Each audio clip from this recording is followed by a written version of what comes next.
Assalamualaikum warahmatullahi wabarakatuh. Sebelumnya perkenalkan, nama saya Nazila Kuna Ramadhani, mahasiswa Politeknik Negeri Cilacap, jurusan Teknik Elektronika, prodi D3 Teknik Elektronika.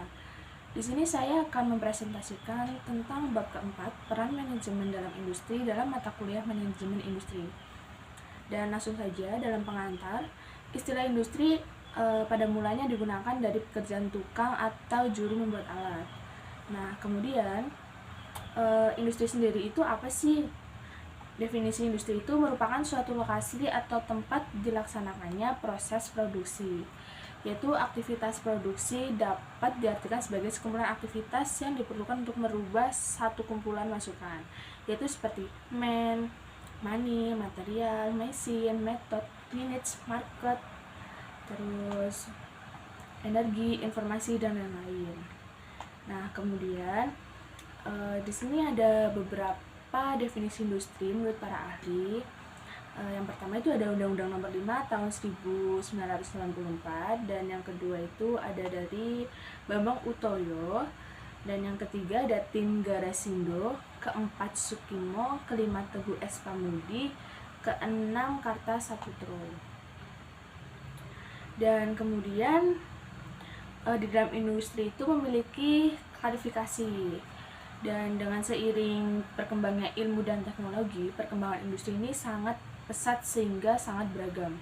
Oleh karena itu, perlu ada klarifikasi pengelompokan industri berdasarkan karakteristik, ukuran, modal, lokasi, jumlah tenaga kerja, atau berdasar aspek-aspek lainnya.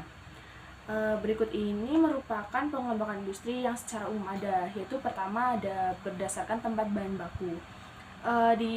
Berdasarkan tempat bahan baku ini tuh ada beberapa jenis, diantaranya itu ada industri ekstraktif, yaitu suatu industri yang bahan bakunya itu utama atau material utama, semisal tuh kayak mengambil langsung dari alam sekitar. Nah, yang kedua itu ada industri non ekstraktif, yaitu non ekstraktif itu industri yang bahan baku utama itu didapatkan dari tempat lain selain alam sekitar. Dan yang ketiga itu ada industri fasilitatif, yaitu industri yang produk utamanya berbentuk jasa yang dijual kepada para konsumen. Dan selanjutnya itu ada yang kedua ada berdasarkan besar kecil modal, yaitu di dalam berdasarkan besar kecil modal itu terdapat golongannya, yaitu yang pertama ada industri modal, yang kedua industri padat karya, dan hanya dua. Dan yang ketiga itu berdasarkan klasifikasi atau SK Menteri Perindustrian nomor 19 garis miring M garis miring IMISA garis miring 1986. Ini dikeluarkan klarifikasi oleh Kementerian Perindustrian, yaitu industri dapat dikelompokkan menjadi yang pertama itu ada industri kimia dasar, kedua industri mesin dan logam dasar, ketiga industri kecil, dan yang keempat aneka industri. Dan kemudian masih ada yaitu yang keempat berdasarkan jumlah tenaga kerja. Itu berdasarkan jumlah tenaga kerja, industri itu dapat digolongkan lagi menjadi jenis industri rumah tangga, industri kecil, industri sedang atau industri menengah, dan yang keempat industri besar. Dan yang kelima ini berdasarkan lokasi. Nah, industri dapat digolongkan menjadi beberapa jenis berdasarkan lokasinya. Yang pertama itu industri yang berorientasi atau menitik beratkan pada pasar atau market oriented industry. Dan yang kedua itu ada industri yang berorientasi atau menitik beratkan pada tenaga kerja atau manpower oriented industry. Dan yang ketiga itu ada industri yang berorientasi atau menitik beratkan pada bahan baku atau supply oriented industry. Dan selanjutnya ada yang keenam nih, berdasarkan produktivitas perorangan. Berdasarkan produktivitas perorangan ini tuh digolongkan menjadi beberapa jenis. Yang pertama itu ada primer, sekunder, tersier. Dan fungsi pokok industri itu apa sih? Nah, secara lebih spesifik itu fungsi yang harus dilaksanakan itu mencakup 3 hal fungsi pokok, yaitu yang pertama adalah fungsi pemasaran atau marketing.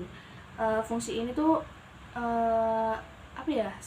untuk memproduksi barang atau jasa industri itu harus mempunyai produk yang akan diproduksi atau akan diterima konsumen. Dan untuk mengetahui kebutuhan konsumen itu berkaitan dengan produk atau jasa atau perlu dilakukan riset pasar, yaitu fungsi pemasarannya harus bertanggung jawab gitu. Dan yang kedua ini ada fungsi perdanaan atau finance.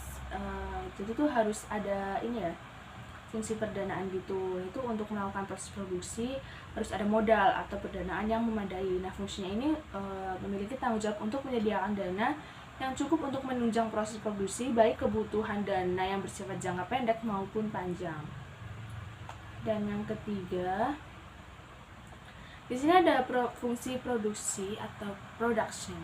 Dan ini fungsi pokok industri ini itu produksi baik barang maupun jasa. Tanpa ada bagian produksi ini, industri tidak dapat melangsungkan kegiatan-kegiatan lainnya. Produksi ini bertanggung jawab untuk membuat dan menghasilkan produk guna merealisasikan permintaan atau demand konsumen. Fungsi produk ini tuh menjadi tulang punggung suatu industri. Dan di sini ada revolusi industri. Revolusi industri ini merupakan proses terjadinya perubahan yang bersifat masif atau perubahan besar di bidang pertanian, manufaktur, pertambangan, transportasi, dan teknologi, serta memiliki dampak yang mendalam terhadap kondisi sosial ekonomi dan budaya di dunia. Sampai saat ini tuh industri sudah mengalami revolusi tahap 4 atau dikenal dengan istilah industri 4.0. Secara singkat ini revolusi industri dapat digambarkan seperti kayak diagram revolusi gitu. Yang pertama itu ada revolusi industri 1.0, terus yang kedua 2.0, yang ketiga 3.0, dan yang keempat 4.0. Dan selanjutnya ini ada wawasan industri dan analisis manajemen. Dalam menghadapi permasalahan industri yang semakin tidak pasti, yaitu berkaitan dengan lingkungannya, maka diperlukan satu pendekatan yang mampu dipakai untuk memecahkan permasalahan tersebut secara tepat. Pengelolaan industri itu tidak hanya dijalankan berdasarkan intuisi, logika umum, pertimbangan-pertimbangan yang lebih mengandalkan spekulasi bisnis semata atau hanya bermodalkan pengalaman, melainkan harus diprediksi, direncanakan, diorganisir, dioperasikan, dan dikendalikan berdasarkan analisis ilmiah dengan menggunakan pendekatan kualitatif. Frederick Winslow Taylor yaitu merupakan pionir pengembangan ilmu teknik industri, memperkenalkan pendekatan manajemen ilmiah atau scientific management untuk menghasilkan masalah industri secara lebih pasti. Dan ketahuilah secara pasti apa yang akan Anda lakukan setelah itu. Lihatlah pekerjaan itu dan kerjakanlah dengan cara terbaik dan harga termurah. Pernyataan ini memberikan landasan filosofi baru dalam aktivitas manajemen di lantai produksi.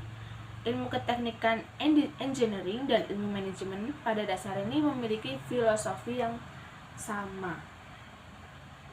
Dan selanjutnya, engineering management disebut juga sebagai manajemen industri, merupakan jawaban terhadap persoalan tersebut. Jadi disiplin teknik industri ini merupakan alternatif untuk menjembatani persoalan-persoalan yang tidak tertangani oleh disiplin keteknikan lainnya dengan persoalan-persoalan yang dihadapi oleh disiplin ilmu non-teknik di dalam menyelesaikan problematika industri. Jadi sebenarnya tuh banyak kasus-kasus, dan di dalam industri pun pasti ada permasalahan seperti itu. Dan di sini tuh juga ada economic order quantity atau yang disingkat EOQ, merupakan salah satu model pengendalian inventory yang bertujuan untuk meminimalkan total ongkos persediaan dengan menentukan jumlah pembelian barang yang optimal untuk dijadikan persediaan di gudang. Nah, permasalahan utama dalam inventory ini berapa jumlah barang persediaan yang harus dipesan dan waktu pesan agar biaya inventory itu minimal atau agar lebih rendah gitu. Nah, teknik ini tuh dicari berapa jumlah persediaannya optimal sehingga meminimalkan biaya total inventory. Nah, mungkin cukup sekian presentasi yang saya sampaikan. Kurang lebihnya mohon maaf. Wassalamualaikum warahmatullahi wabarakatuh.